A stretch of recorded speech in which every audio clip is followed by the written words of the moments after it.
estamos aqui para mais uma conversa diversa. Esse que é o podcast da nossa clínica, que vem trazer informação e fazer com que essas informações ganhem o mundo. Eu sou a Rosane, sou psicóloga e diretora técnica da clínica. Então vem com a gente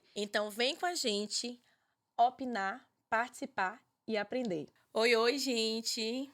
Estamos aqui para mais uma conversa Ser Diverso. Estamos aqui com duas profissionais e hoje eu tenho a honra de falar com duas maravilhosas, duas fonoaudiólogas, né?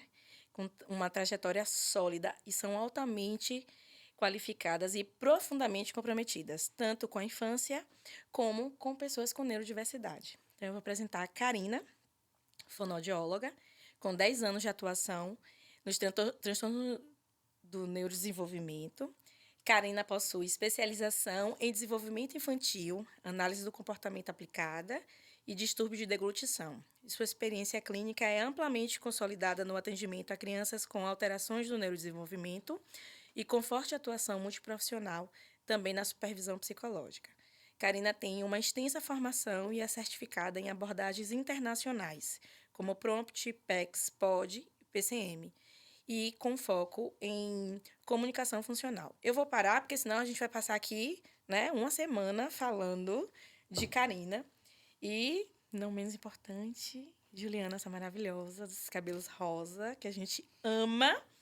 Juliana é formada pelo NEBS, especialista em linguagens, mestre em saúde pública pela Universidade Americana. Atualmente é doutoranda em psicologia pela Universidade de Buenos Aires. Possui especialização em TCC e ABA e também tem cursos e formações aprofundadas em Floortime, Prompt, POD, Jasper, PECS e tantos outros. Eu não vou falar muito, ela até pediu para eu não falar tantos assim. Por favor. Lembrando, eu sou Rosane, sou psicóloga, diretora técnica da Ser Diverso e estou imensamente feliz em ter vocês aqui, meninas. O prazer é todo nosso. Queria muito agradecer o convite. É um prazer discutir a infância em todas as suas nuances. É muito bom estar com vocês, com Cá. Quando você leu assim, Karina tem 10 anos de formada, eu digo, eu tô velha, meu Deus. Imagine pra mim, né? O quão gratificante é estar do lado de Juliana, que participou de minha formação desde lá do início, né? E fazer parte de um projeto como esse pra gente discutir assuntos importantes. Que bom! Então vamos nós, porque a gente vai preparar agora para uma conversa que é rica, técnica e profundamente humana sobre comunicação, que é um tema que nos atravessa, né? Quantas crianças a gente tem recebido com questões de comunicação e que vão se desdobrando tanto para a adolescência como para a vida adulta. E a importância dessa conversa para trazer também esse olhar, né? Não é uma dificuldade que inicia só na infância, mas ela se perpetua, eita, hoje eu tô demais, para a vida adolescente e para a vida adulta. Então, sejam bem-vindas e vamos com nós. Bom, a primeira pergunta que eu quero saber de vocês é: muita gente acha que a fonoaudiologia é só para crianças pequenas. Em que momento da vida a fono realmente deixa de ser necessária ou ela nunca deixa de ser? Que eu acho que essa é uma dúvida que todo mundo tem, né? Eu já aprendi aí com vocês que a fono não é apenas para falar, mas também para o processo comunicativo, inclusive a continuidade do diálogo. Então, assim, qual é o processo, qual é o momento que deixa de ser importante ou nunca deixa de ser? É na infância, na adolescência, na vida adulta? Você está perguntando para duas pessoas apaixonadas pela fonoaudiologia, né? E eu costumo dizer que a fonoaudiologia, ela cabe em absolutamente todas as fases da vida, todas as nuances, desde uma UTI neonatal, em que Karina vai falar com mais propriedade, inclusive, né? Desde a UTI neonatal, de um bebê que nasce ali prematuro, que vai precisar dos primeiros cuidados para conseguir, né, entrar para o processo de aleitamento, até a hora em que aquela pessoa está ali no seu próprio leito, seja porque está adoentada, seja porque precisou de uma UTI, vai estar traqueostomizada ou não vai estar sendo alimentada por via oral, ou vai precisar de uma comunicação para sinalizar que está com dor porque não pode falar. Em todos os momentos da vida, a fonoaudiologia cabe. Não apenas na doença, também na saúde. Promoção de saúde, a questão da oratória, do canto. Então, é uma profissão encantadora, eu digo sempre. Não tem como não amar a fono, porque a gente pode estar em cima de um trio, dentro de uma escola, dentro de uma clínica, dentro de uma Exatamente. universidade, nos hospitais. Então, assim, é realmente paixão, né, da nossa vida. Não tem limite, né? Não tem limite para o processo de socialização, para o processo de comunicação, que vai começar nesse momento aí do nascimento e até o final, né? E aí a gente pensa no processo de desenvolvimento, e se a gente for pensando ao longo da vida, nessa fase de envelhecimento, vem os processos de comunicação também, a redução comunicativa, então a gente vai estar ali, né?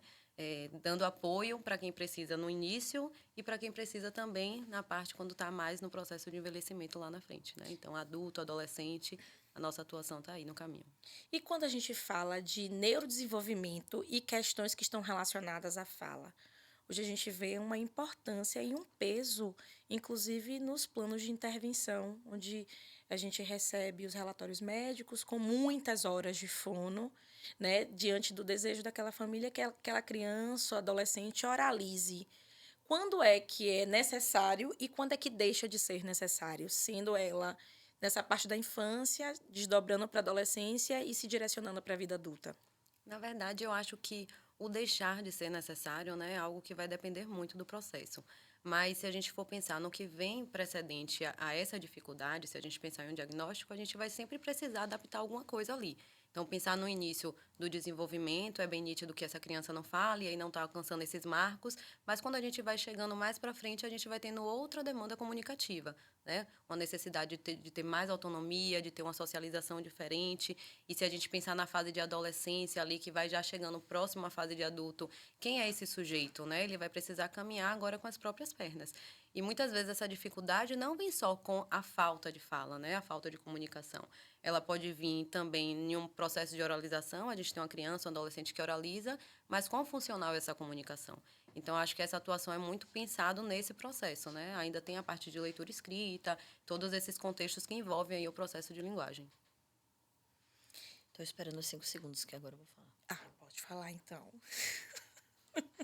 E era isso que eu ia te lembrar, você esqueceu dos 5 segundos que o Ró pediu. É importante que a gente pense assim, parece que é tudo muito simples, né? Falar. Oh, a gente nasce, bilu, bilu, bilu, mamãe, e a pessoa vai falar. Mas os pré-requisitos que envolvem essa fala, essa oralidade, envolvem questões do desenvolvimento motor, do desenvolvimento visual, do desenvolvimento auditivo, do desenvolvimento cognitivo e da estimulação social. Muitas coisas se perderam ao longo do desenvolvimento, essa troca comunicativa, que as famílias tinham mais disponibilidade, né? Eu entendo que hoje as pessoas, mesmo as mães que estão lá em licença maternidade, elas estão trabalhando, que seja na casa, que seja dando conta das questões, né, que estão ligadas à própria possibilidade de acesso ao próprio trabalho, né? Que a gente não tira a licença maternidade completamente, né? Sim. A gente teve neném durante já fonoaudiologia e não tive licença. Então, você tem menos tempo mesmo para estímulos que antes eram muito mais comuns. E parece que as pessoas vão se desenvolver mesmo sem isso, e não vão. Então, a gente precisa muito de orientação para essas famílias, né? A gente não nasce com manual de instrução, a mãe não tem manual. A gente vai aprendendo sendo, né? E aí, a gente tem alguns marcadores motores que vão influenciar aí nesta primeira infância, a possibilidade de explorar o ambiente, que hoje também é menor, a gente vive em apartamentos menores, a gente tem menos espaços públicos para explorar na primeira infância, por uma questão de violência também, uma questão que envolve em outras possibilidades. E aí, a gente tem esse desenvolvimento de fala, mas a comunicação não é composta só de fala. A fala é só um pedaço disso, como a Karina trouxe muito bem.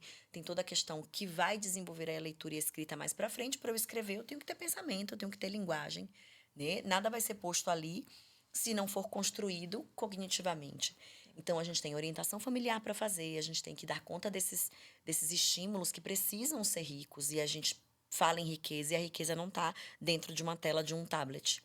A riqueza não tá. Hoje ainda, uma mãe me encontrou e ela falou assim: você tem algum aplicativo para me indicar que ensina a criança a fazer cálculos de somar e de diminuir?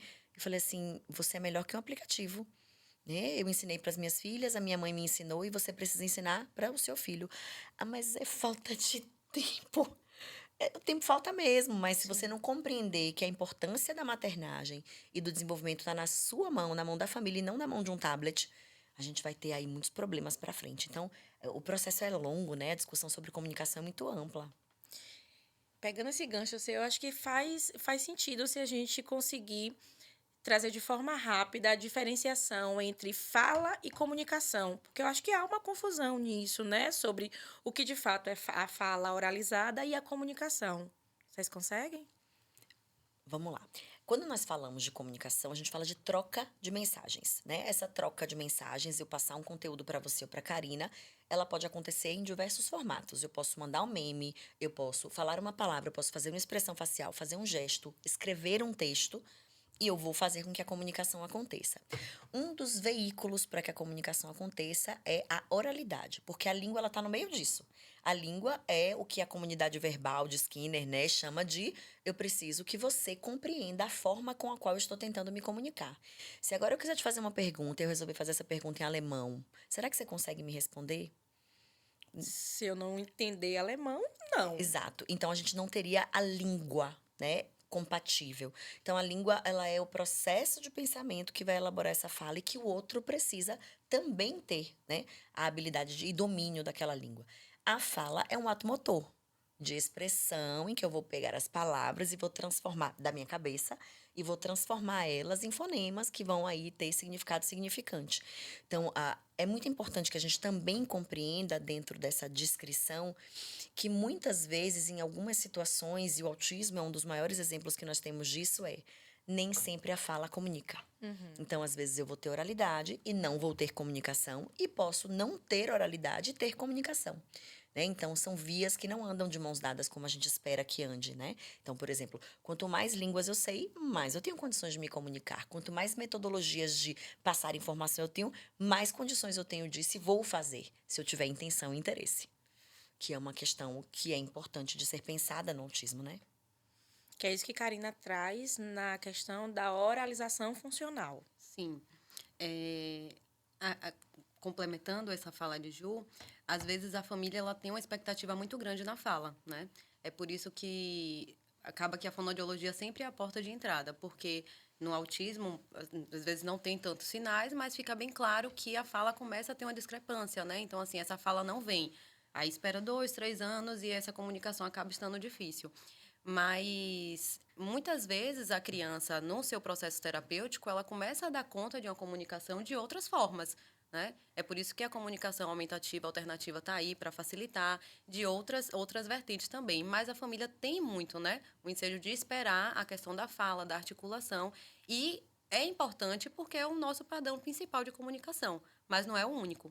Né? Então, assim, a gente ampliar esse olhar e validar as outras formas de comunicação que aquele indivíduo está trazendo é muito importante também. Porque, às vezes, essa fala está presente, mas ela não tem funcionalidade.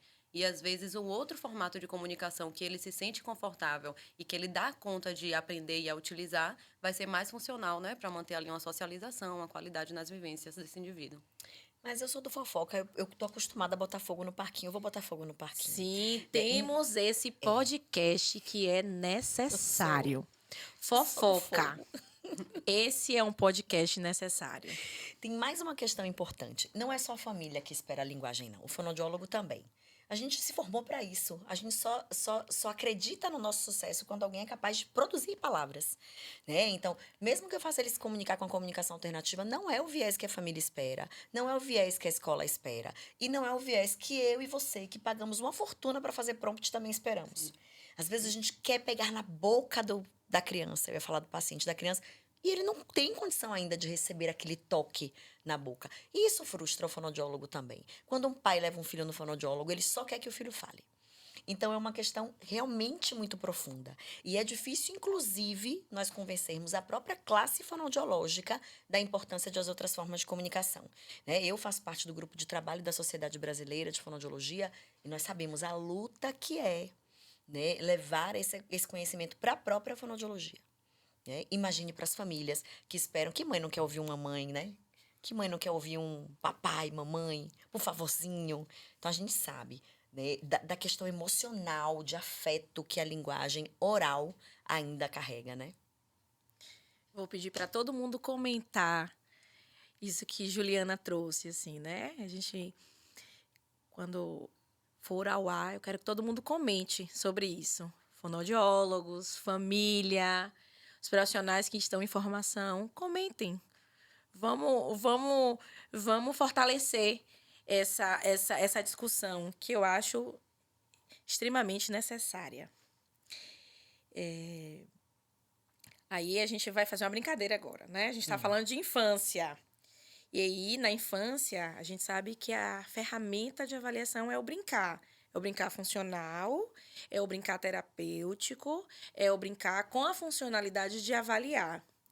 Mas na adolescência e na vida adulta, como é que o fonoaudiólogo faz para fazer essa avaliação de pessoas com neurodiversidade? Tem as competências das habilidades sociais, então nós temos protocolos muito ricos que vão determinar o quanto o outro está predisposto, determina assunto, determina sensação de conforto, determina o quanto você está disposta a dar conta da minha linguagem. Então nós temos as questões sociais, nós temos as funções executivas, que são extremamente importantes para conduzir essa linguagem depois da primeira infância, né? E nós temos também todo um aparato voltado. Então, a gente tem as habilidades sociais, habilidades pragmáticas, as questões que estão ligadas às funções executivas.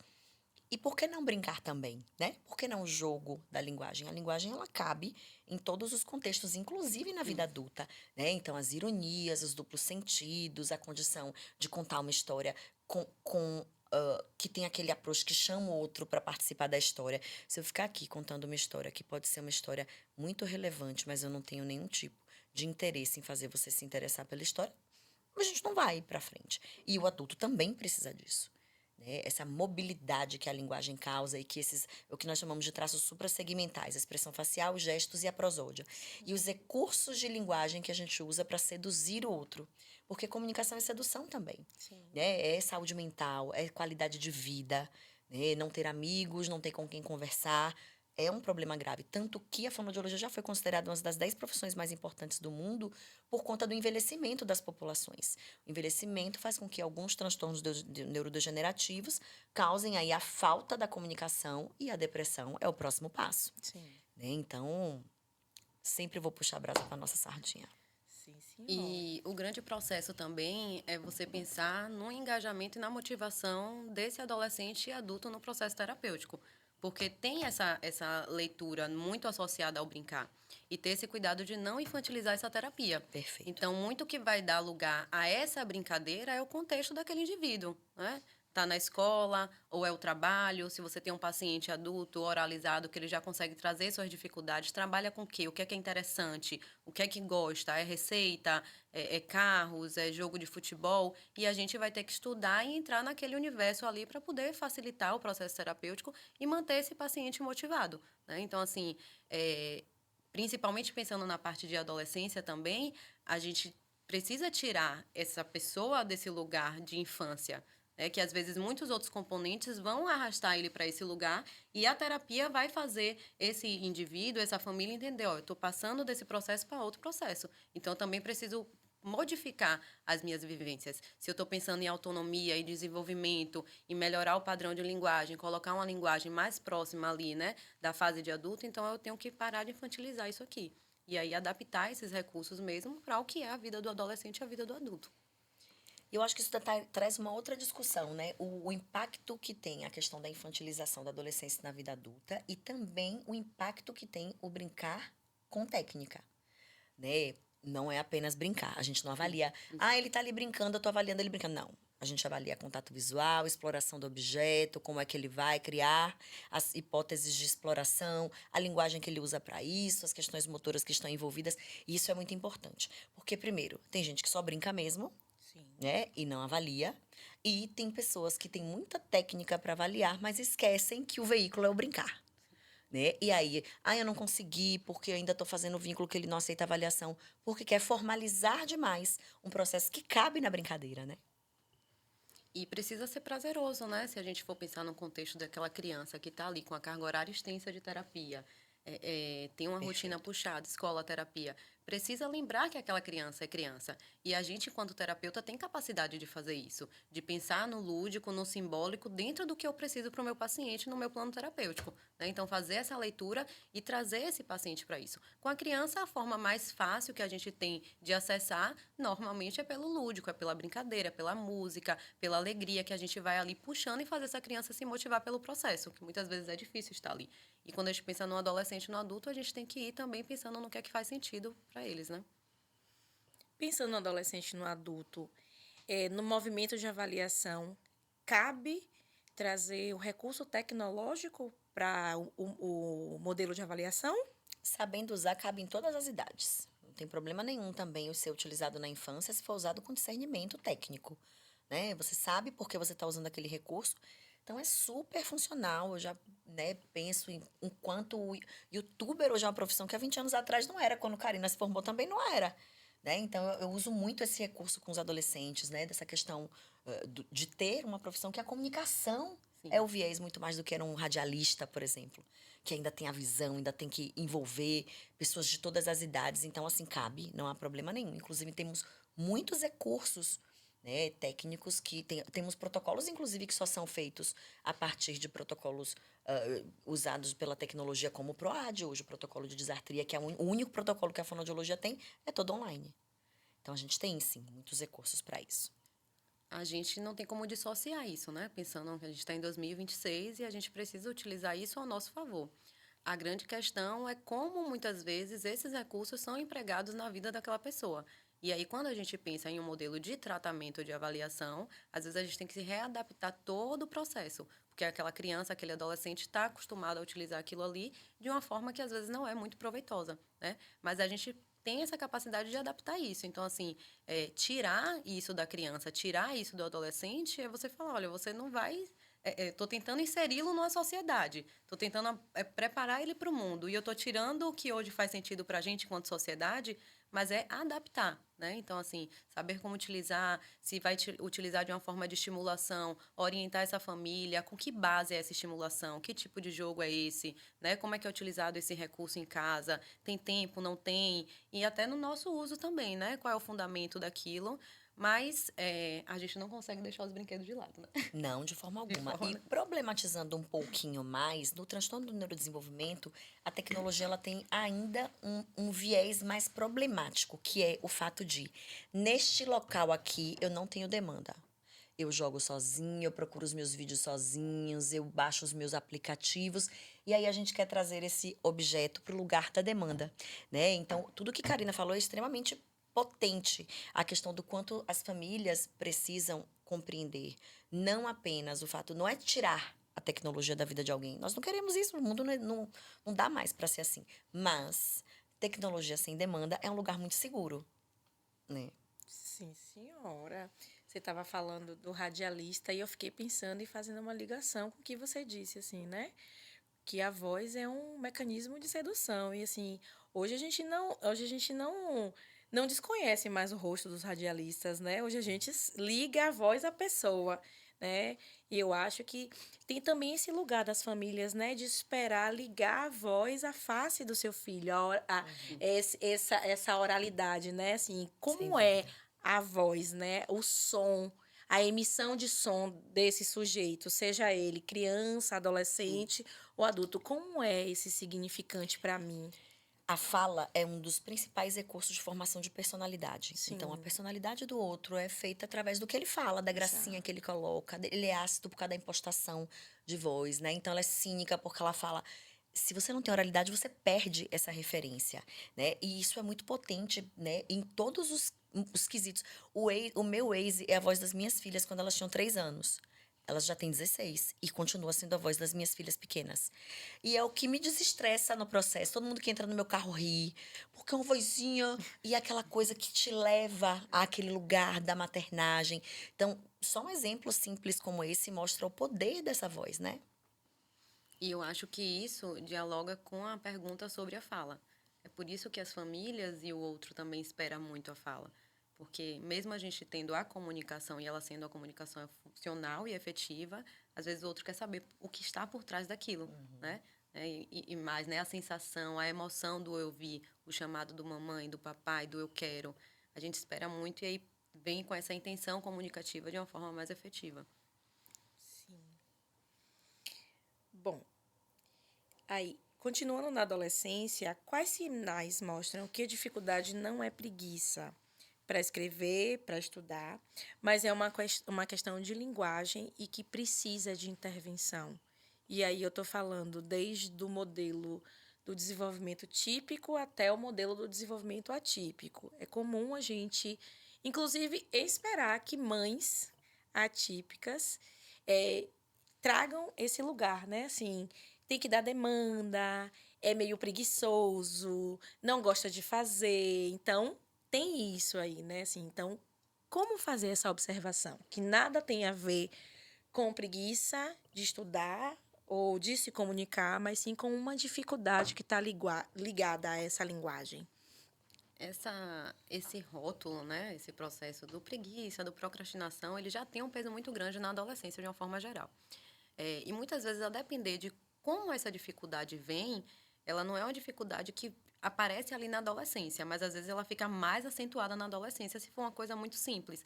Então, a criança foi dando conta, as demandas comunicativas, sociais e do brincar, do lúdico, vai dando conta ali naquela primeira infância, não é tão perceptível, porque ele vai se ajustando de alguma forma, e quando chega na fase de adolescência que a gente tem uma cobrança maior. Então, a gente já começa a colocar esse indivíduo no lugar de autonomia, de resolução dos seus problemas, de uma necessidade de interpretação. A gente tem as questões relacionadas a personalidades, as mudanças hormonais, né, que aí influenciam na parte emocional, na parte de humor. Então, fica mais acentuado algumas dessas dificuldades e, a depender de como seja feita essa leitura, vai colocar essa pessoa nesse lugar de, realmente está com preguiça. O que vai dar base para a gente são as ferramentas avaliativas, né? E, para além disso, o contexto multiprofissional. Então, preciso saber, está desmotivado por quê? Pode ser uma questão psíquica, emocional, ou pode pontuar de fato uma alteração de aprendizagem ali numa avaliação. Pode, inclusive, ser uma questão nutricional, né? Pode estar com alguma necessidade de vitamina, alguma coisa assim. Então, acaba que esse sujeito precisa ser visto como um todo e a gente não desconsiderar, né?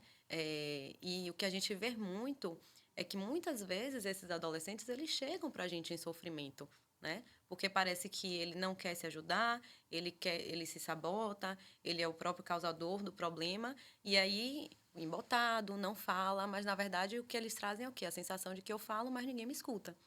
Que aí eu estou tentando comunicar o que eu estou sentindo, mas ninguém escuta. E aí, às vezes, já vem os fatores emocionais associados a isso e essa maior dificuldade, né? Então, o que vai fazer essa leitura mesmo é o formato de avaliação e uma equipe, né, coesa, e fazer a leitura do que tem por trás. E tem muita coisa por trás, né? Porque a gente está falando de uma história inteira de cobranças que às vezes são descabidas, né? Então, a cobrança por uma letra cursiva.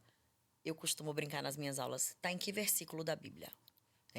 Não faz o menor sentido. Sim. Né? A gente continuar com essa exigência no mundo de hoje, em que todos os documentos oficiais, a exigência é a letra de imprensa, a letra maiúscula lá. Sim. E se a gente for pensar em alguns países, inclusive ela é proibida. Nos Estados Unidos não existe essa questão dessa letra cursiva que a gente cultua tanto aqui. Então, uma pessoa com dificuldade motora, com dificuldade de aprendizado, dificuldade de engajamento, porque o peso, né? O gasto energético é maior, o nível de atenção que ele tem que ter é maior, o nível de cobrança, inclusive, é maior, né? Que demorou um tempão para dar conta daquelas letras naquele formato. Vai ter que aprender um alfabeto novo, né, com rigidez cognitiva. Então, eu acho que a gente precisa compreender que muitas das cobranças, que inclusive são feitas para as nossas crianças típicas, não cabem mais no mundo de hoje. E a gente fica querendo botar todo mundo nas mesmas caixas, como fazemos desde sempre, e essas caixas já não nos cabiam, quem dirá as pessoas de hoje. E eu acho que a gente tem mais a aprender do que ensinar nesse contexto. De perceber que, assim, realmente isso não serve para a vida de hoje, para a vida prática de hoje, para a vida rápida de hoje, né? Então, a gente precisa parar para pensar sobre isso, tanto que essa pessoa está cansada, né, de tentar assumir uma carapuça, assumir uma carga que não te cabe, Sim. né? Então, tem muita coisa por trás. Eu costumo dizer que é a contaminação de um quadro. Não é apenas a questão de linguagem, não é apenas a questão cognitiva, não é apenas a questão da rigidez cognitiva, vem também esse sofrimento que vai se acumulando aí ao longo do tempo, né? E eu tornasse padrão, né? Você tá aí falando de letra cursiva, letra bastão, e eu tava aqui pensando, meu Deus, e às vezes eu escrevo VC numa mensagem de WhatsApp. Pois é. E está se fazendo ser entendido, Sim. né? É a E linguagem de esse hoje. cansaço, essa exaustão que muitas vezes eles trazem por ter que assumir esse padrão ou estar ali adaptado, não é nem importante para eles. É importante para outras pessoas que estão ao redor. Mas para ele mesmo não é importante ter uma letra cursiva ou não é importante Exato. determinada coisa. Eu só quero saber, fazer dar conta disso aqui e pronto, né? E aí eu acho que se torna ainda mais difícil e aversivo o processo. É aí que às vezes a gente acaba perdendo, né?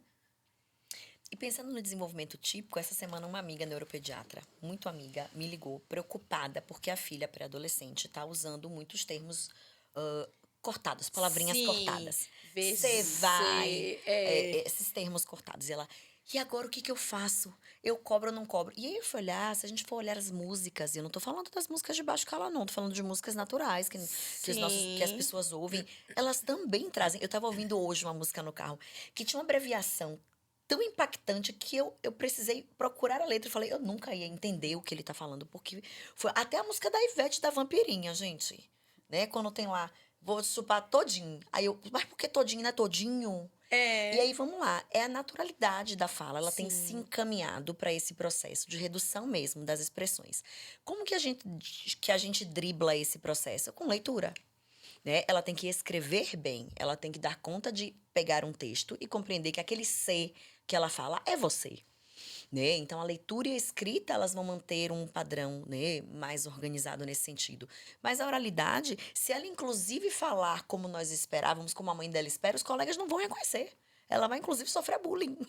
E eu tô falando da maternagem típica, eu tô falando do Sim. desenvolvimento típico, né? Então, os próprios youtubers, as próprias músicas, elas trazem umas abreviações que tornam a fala muito coloquial.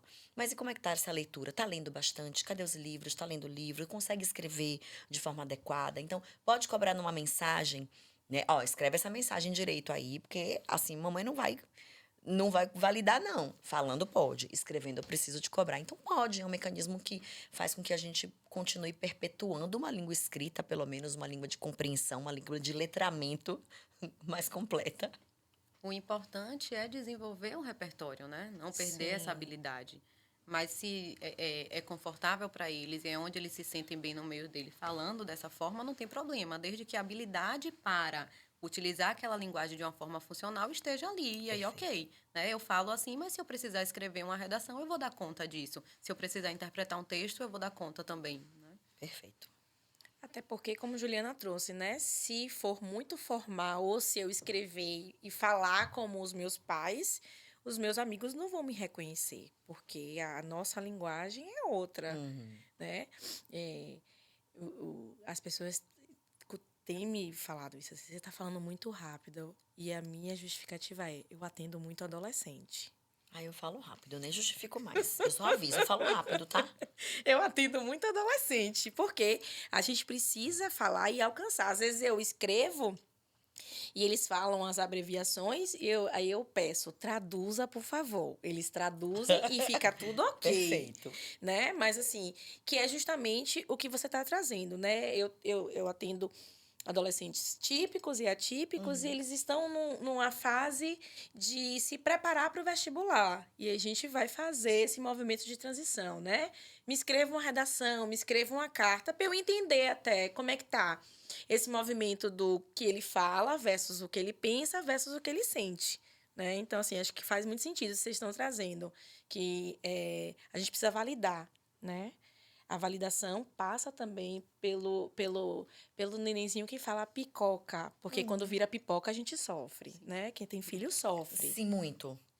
Você sofreu? Eu não tô nem ensinando as coisas certas, Eu, filha. eu Eu também fico fazia deixando, eu isso. falo, ai, não, não vou ensinar, não, A fala minha, ali. a minha era pequena, ela falava assim, mãe, vamos dormir, que era vamos dormir. E ser solar, que era celular. No dia que ela falou certo, eu, ai, meu Deus, tá crescendo.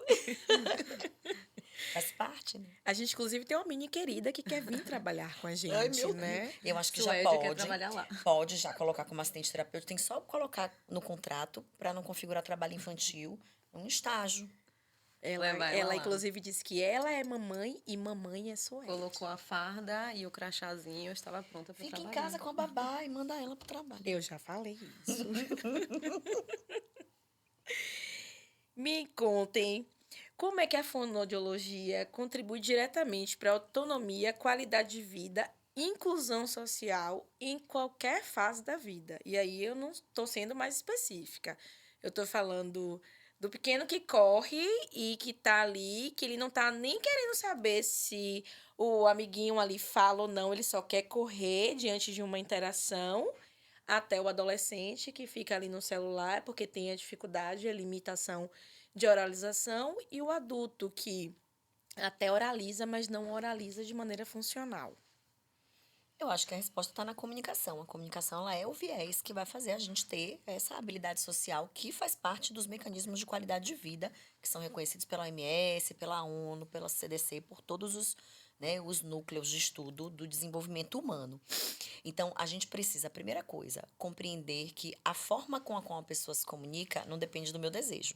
Depende da condição motora e cognitiva com a qual ela nasceu e com a qual ela vai dar conta de desenvolver, especificamente se ela tiver a oportunidade no ambiente terapêutico, no setting terapêutico, porque tendo alguma dificuldade, o local terapêutico é a única unanimidade no mundo sobre melhora de prognóstico, né? Então, pensar na comunicação, quais as possibilidades de comunicação que qualquer sujeito, em qualquer idade, tem, validar esta comunicação, potencializar esta comunicação, é o caminho, é a única coisa que o fonoaudiólogo pode, deve e necessita fazer. Né? Então, a gente está falando de palavras, a gente está falando de escrita, a gente está falando de comunicação gestual, a gente está falando de libras, a gente está falando de identificação de símbolos como a comunicação alternativa. Então, validar comunicações possíveis para cada um dos indivíduos de acordo com a condição cognitiva e motora que eles têm naquele momento, né? Pausa dos 5 segundos. Ninguém tá dando pausa, só tô observando isso. Ela é a primeira que não dá. Ninguém tá Ela é a dando primeira pausa, que não eu dá. paro um embolando a outra. Mas vamos lá. E pensando nesse contexto de autonomia, eu acho que é permitir a experiência de vida, né? A gente aprende através das nossas experiências. Por mais que algumas coisas sejam ensinadas, colocado ali, a gente vai aperfeiçoando aquela habilidade, mas a experiência é o que vai fazer. Então, eu acho que deixar essa criança, esse adolescente, vivenciar coisas que são comuns ao período de desenvolvimento que eles estão, né? E muitas vezes, quando a gente pensa no processo do diagnóstico, vem o fator proteção, né? E acaba que o diagnóstico, às vezes, acompanha muito essa criança à frente da infância. E precisa deixar subir para entender que aquela altura vai cair. Precisa deixar se sujar para poder ter autonomia de comer sozinho, né? Pode derramar, tá tudo bem, não tem problema. É assim que vai aprender a segurar o copo de uma forma mais correta.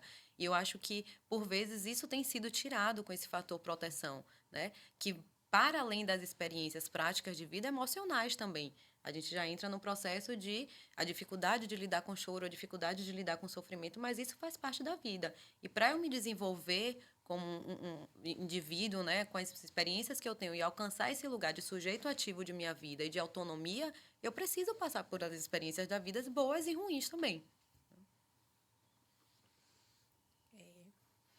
É complexo, né? Quando a gente Muito. fala de comunicação, linguagem, fala, a gente está falando de muitos símbolos, né? São muitos blocos para que um único indivíduo dê conta. E olhe que nós não tocamos no conteúdo audição e na perda dela ao longo da vida, que também impacta muito na comunicação, também é papel do fonoaudiólogo, né? Então, é muita coisa. É muita coisa. E o que vocês trazem aí para a gente de novidade? A nível de técnica, a nível de aplicabilidade, e aí a gente já sabe que é vasto e robusto para essa parte da infância. E a gente tem diversos profissionais, inclusive eu, me especializando, né, no mundo adolescente, porque as nossas crianças estão crescendo. E aí ficar ali na mesa com aquela dinâmica já não funciona mais. Então, o que vocês trazem aí de novidade para o mundo da fonoaudiologia em relação à comunicação, para a vida adolescência, na adolescência se desdobrando para a vida adulta? Como a pergunta é muito complexa, a gente podia passar horas e horas pensando nos protocolos e nos mecanismos de aprendizado. Eu vou trazer para a minha preocupação e vivência atual. Sim. A minha preocupação atual, meu hiperfoco da vez tem sido o essential for living, né?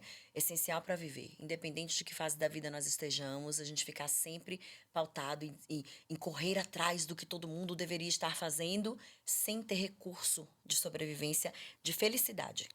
Né? Eu falo sempre nas minhas aulas, toda pessoa tem que ser feliz e funcional.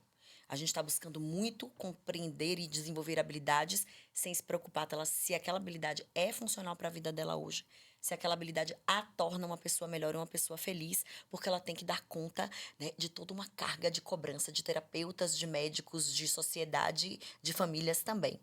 Então, para mim, a grande novidade é a gente dar um passo para trás e pensar o que é essencial para viver.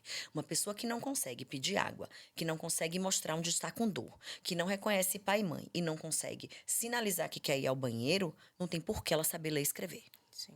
Ou isso ser a prioridade familiar. Então, eu acho que é hora da gente retomar para esse processo de vamos pensar em funcionalidade, né, ao invés de só cobrar habilidade. Então, para mim, o Essential for Living, para mim, é incrível em relação a isso. E não podia deixar de falar que, pensando em metodologias, vamos falar de ecolalia? Oh, Tem o eu ia modelo de 4 entrar nesse ações, que é um modelo criado por mim, que está no nosso livro, que a assunto. ecolalia ela está presente em todas as fases da vida. Por quê? Sim. Porque ela é um sintoma de uma disfunção executiva. Então, a depender do nível de rigidez cognitiva, do domínio de linguagem, nós vamos ter adultos que ecoam. Né? E aí eu acho que, como é um assunto multidomínio, porque não é apenas da fonoaudiologia, não é só sobre linguagem e comunicação, é sobre função executiva, né? A gente precisa falar disso em grupo mesmo, falar disso dentro da equipe multi, né? Porque é muito creditado ao fonoaudiólogo resolver o problema. Primeiro, não é o problema, é um sintoma. Sim. Né? E segundo, não é apenas o fonoaudiólogo. Todos nós temos, né? Eu costumo dizer que comunicação, comportamento e integração sensorial são domínios públicos. São dons e necessidades universais. Né? Então, a gente precisa compartilhar mesmo, né? Trocar entre equipe. Eu acho que quanto mais os protocolos vão ganhando esse cunho interdisciplinar, mais a gente consegue abarcar estes lugares que estavam muito escondidos, né? E temos visto essa crescente, né? Então, assim, justamente porque essas crianças que eram atendidas antes, como você trouxe, estão crescendo. E durante muito tempo não se teve lugar para essas pessoas, né? Mas agora está diferente. Cada vez mais a gente se fala em inclusão. Então, elas estão em todos os lugares. E aí isso faz essa necessidade de estar inserido e da gente também atuar dentro dessas reais dificuldades dessa pessoa e o que é que faz sentido naquele contexto, tanto para ela como para aquela família, né? Então, eu costumo, sempre quando eu recebo um paciente novo, entender o que é que faz sentido para aquela família, né? O que é que hoje é mais difícil para você na dificuldade de comunicação dele. Porque, independente da minha avaliação, eu preciso dialogar com o que é importante para eles, né? E eu acho que essa chegada desses adolescentes, desses adultos, vão colocar a gente nesse lugar de realmente pensar em um plano de intervenção que seja funcional. Eu já estou aqui com 18 anos, não tem por que eu estar nomeando cores, né? Já estou aqui com 17 anos, vou ficar reconhecendo, repetindo para você que letra é. Eu já sei que letra é, mas falar para mim é difícil e eu não quero. Quero me comunicar de outra forma. E eu acho que aí a gente começa a ter essa liberdade mais dessa atuação pensando nesse contexto, né? Que às vezes isso fica muito perdido na infância, porque a gente está ali acompanhando o desenvolvimento e a gente quer colocar para frente. Mas quando a gente chega lá na frente, o que é que hoje faz sentido de fato, né? O que é importante? E como rainha da problematização, vem, muitas vezes a família tem uma expectativa que não tem como ser correspondida pelo profissional. Ninguém daria conta do processo de expectativa da família. Eu costumo dizer que nós terapeutas, nós somos a balança entre esperança e pé no chão. Toda família tem que ter esperança, mas a gente também precisa andar com os pezinhos no chão. Sim. Então, muitas vezes eles chegam com demandas que precisam de pré-requisitos inúmeros que eles não estão preparados para esperar os pré-requisitos acontecerem. E isso é uma das coisas que estão estressando e trazendo burnout para a nossa comunidade de terapia. Né? Porque as cobranças são muito grandes e a gente às vezes se sente nesse local em que eu preciso corresponder às cobranças e expectativas, mas eu preciso também dar o meu pé, fincar o meu pé no meu saber, na minha ciência e falar, ó, tem coisa que a gente precisa conversar, porque e não é da carteirada, mas assim, quem estudou isso fui eu e você precisa me ouvir. Porque você tá aí com a expectativa de um pai, com muito olhar emocionado, sei que você já investiu muito, mas vamos falar a real? Né? Porque é o que tem acontecido, uma cobrança excessiva e nem sempre a gente está preparado para enfrentar e dizer assim, ó, não é o momento. Entendo, eu também quero chegar até aí, mas a gente ainda tem um caminho longo. Ou então, e é duro dizer isso, às vezes tem habilidades que não vão ser desenvolvidas e que não fui eu quem escolhi e nem a família quem vai poder também escolher. Né? E se a gente ficar apenas tentando desenvolver algo que realmente é difícil e tem uma limitação muito grande por aquele cérebro, sem pensar nos pré-requisitos, quanto tempo ele perde de funcionalidade? O quanto funcional ele já poderia estar, mas ele precisa estar correndo atrás da expectativa de uma família, de uma escola e de uma terapia que às vezes estão assim porque não conversam, né? Então, terapia, escola e família não podem deixar de conversar nunca. Né? Pra gente aparar as arestas, alinhar as expectativas, porque a gente tá falando de uma pessoa. Não é de um autismo ambulante, de uma síndrome de Down ambulante, de um TOD ambulante, de um TDAH ambulante. Não é sobre isso só. Não é só sobre dar um medicamento e todo mundo viver em paz. É sobre uma pessoa que tem preferências, que tem características pessoais da família, né? Genéticas, que são mais irritadinhos, porque a família tem um perfil, que são mais apáticos ou menos comunicativos, porque a família tem aquele perfil. Mas o autismo ou a deficiência, às vezes, vem na frente da pessoa, né? Então, acho que às vezes a gente precisa ir para este enfrentamento de assim, agora não estamos falando de desenvolver habilidades, estamos falando de retomar a personalidade de alguém que está perdida atrás de uma deficiência, né? E muitas vezes esse limite vai ser necessário porque é a gente que vai entender como de fato ele vai desenvolver ou evoluir. Então, assim, às vezes nessa ideia de estar satisfazendo o desejo ou estar passando por cima, né, de o que você tem ali de dados avaliativos ou de como você enxerga aquele sujeito, é você dizer, ó, eu vou seguir esse caminho, mas não vai ter retorno, né, terapêutico, porque a gente sabe que aquela pessoa não dá conta daquilo. Então, a gente que tem esse saber para poder pensar e falar o que faz sentido para ele é isso aqui, dentro do contexto familiar, mas a nível de repertório de habilidade eu quero alcançar isso aqui. Eu não tenho como ir por esse caminho porque eu sei que eu não vou conseguir. Eu preciso passar por esse caminho daqui primeiro. Até porque não tem atalho, né? É. E o resultado do resultado muitas vezes não é satisfatório para o outro. Exatamente. E essa cobrança vai acabar voltando pra gente enquanto terapeuta. Sem dúvida. Né? Porque, assim, se você for seguir o caminho que não é o caminho técnico e o caminho que a gente sabe, né, dentro do protocolo do plano de intervenção, mas a gente faz o caminho para validar o que ou a escola ou a família, né, ou o que não é importante ali naquele contexto vai ser seguido o processo, a gente acaba não alcançando, né, o que a gente queria, o que a gente buscava no resultado desse paciente. Por mim, eu passaria uma semana aqui. É Mas muito assunto. é muito A assunto. gente é Eu acho profissional da comunicação, bebê. Eu acho que cabe um outro podcast, né? Assim, ficaram coisas que ficaram por dizer, cabe, mas foi muito. Vocês trouxeram, né? Muitas explicações, porque às vezes tem coisas que se fala, mas não são entendidas, mesmo para quem tem o desenvolvimento típico. Tem coisas que é dita e que não são entendidas. Mas fica aqui a minha imensa gratidão, o meu imenso prazer de ter estado aqui com vocês. Assim, foi uma honra. Assim, eu estava ansiosa mesmo. Eu passei o dia assim, elétrica para esse momento. Assim, muito obrigada. Foi muito bom. E eu espero que a nossa conversa possa esclarecer muitas dúvidas e possam, além de esclarecer, levantar outras dúvidas, porque uma conversa e um diálogo como esse, ele não pode parar só no movimento de esclarecer. Ele tem que levantar novas dúvidas, porque só assim a gente caminha, né? A humanidade evolui a partir das dúvidas que são geradas. Sem dúvida. Queria agradecer o convite. Primeiro dizer que é um prazer trabalhar com vocês, não apenas estar aqui nesta mesa com vocês, mas trabalhar com vocês. Porque é real. Lembra a primeira pergunta que eu te fiz? Essa equipe conversa mesmo? Sim, me Essa lembro. equipe vive Me em paz e lembro. conversa. E é isso, exatamente isso que eu encontro lá. E eu acho que esse é um dos principais motivos que fazem as famílias estarem tão satisfeitas e todo mundo trabalhar em conjunto, porque a gente sabe conversar. Né? E que isso seja levado para as outras equipes, que vocês conversem, porque sem a gente trazer, né, essa troca com os profissionais da equipe, com os assistentes terapêuticos, com a família e com a escola, nós não vamos ver tudo o que nós precisamos ver. Né? Uma cabeça só, por melhor que ela seja, não consegue enxergar tudo. Né? Então, muito Também obrigada. queria agradecer muito, né, pelo convite, fazer parte desse projeto desde o início, né, estar com vocês caminhando junto e estar do lado dessa pessoa maravilhosa, incrível, que está sempre ensinando a gente. Eu acredito que o caminho é justamente esse, né, construção. E aí, voltar, dialogar, pensar, refletir, eu fazia assim, mas agora eu estou fazendo desse jeito, alguém me disse que eu podia fazer assim, e essa troca, né, essa vivência e trazer isso para o mundo, né, porque o que é importante também para a gente, né? Esse diálogo, essa construção aqui, para que a gente possa levar informações, né? Estar ali na rede social para que a gente possa compartilhar e usar isso de uma forma positiva também, né? Então, essa é mais uma conversa diversa e fica aqui o meu imenso agradecimento.